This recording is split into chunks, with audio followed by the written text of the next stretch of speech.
subventions de l'État, pas uniquement par leur technologie. L'État leur donne beaucoup d'argent pour pouvoir s'exporter. Alors, oui et non.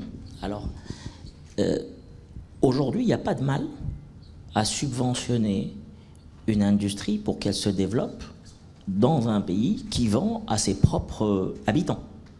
Parce que oui, la floraison de l'export... Moi, c'est surtout l'inverse. Parce qu'aujourd'hui, 90% de la production chinoise en marque chinoise se vend en Chine. En Chine. D'accord. C'est clair. Donc, plutôt que de leur donner 10 $ sur la butane à gaz, bah, je leur donne 100 $ sur un véhicule. Je veux dire, ça revient au même.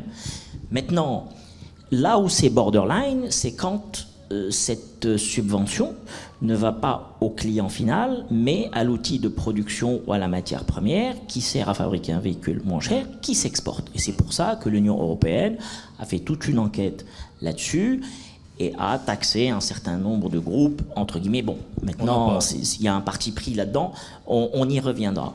Mais ce qui est important de noter, c'est qu'aujourd'hui, 3 véhicules à 4 sur 10 dans le monde sont fabriqués en Chine. C'est énorme. On parle d'une production frôlant les 30 millions de véhicules. Donc, toute marque, quelle qu'elle soit, je ne parle pas des marques chinoises, le marché chinois est incontournable parce que, c'est souvent une source de production. Au minimum, c'est une source de composants importants. Et on a vu, pendant la période du Covid, le bazar que ça a foutu dans le monde. Et puis l'autre chose, c'est qu'aujourd'hui, 6 véhicules sur 10 à New Energy sont fabriqués en Chine. Donc c'est un passage. La matière de la batterie aussi. Oui, mais c'est aujourd'hui que le monde se réveille et se dit, mais mince, mais finalement, je ne peux pas faire mon véhicule sans la Chine. Et finalement, les composants aussi, c'est en Chine. Et donc, post-Covid, on se dit, il y a quelque chose qui n'a pas fonctionné, il faut qu'on rattrape le coup.